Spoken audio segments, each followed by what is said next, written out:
maybe this crisis has been coming for a long time with regard to the COPs, the money that has to be paid now. It's been coming for a long time, and it's been slow.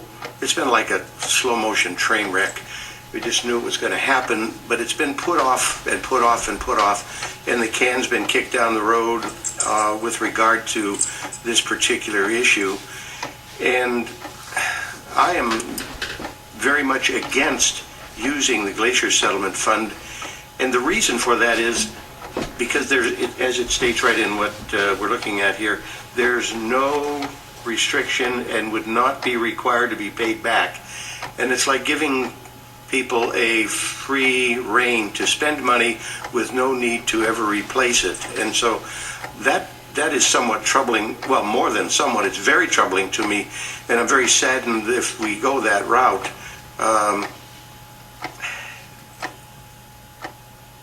You know, and John, a few months ago, first time we met on this, John Ehrenreich talked about the fact that the choice of funding might have gone better. There might have been a better choice of funding rather than funding it through the COPs. And I agree that it would have been better to fund that with a general obligation bond. And that wasn't done. And I think that was done funded this way out of fear, because the council at that time, I think, feared going to the public and saying, will you fund this? And being turned down. So we are stuck with the COPs, which I find out recently, if we pay them off, there's a penalty clause, which probably should never have been included in that.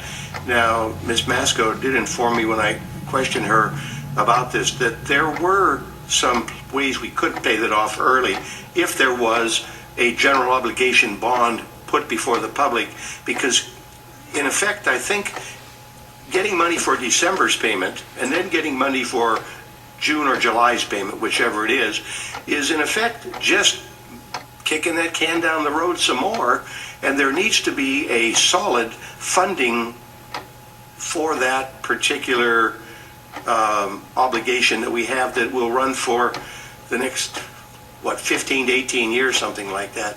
It's like $18 million. And so, as unpopular as a general obligation bond might be, I think it's possible to present that to the public in such a way that they would see that what was going on here was that the city was being deprived, for want of a better word, of doing all the things it needs to do, all the things it can do, because of the long shadow of this particular obligation. It's not something that's going to go away.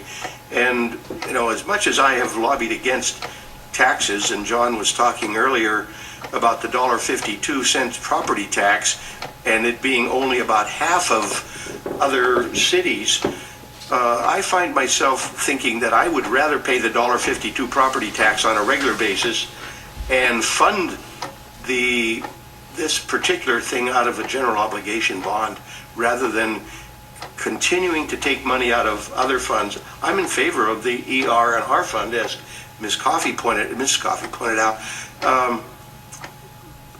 It seems like the right way to go at this point, but like I said, this has been a train wreck that's been happening in slow motion from my standpoint for the last 3 years, and it's time to do something about this other than just put it off. Thank you.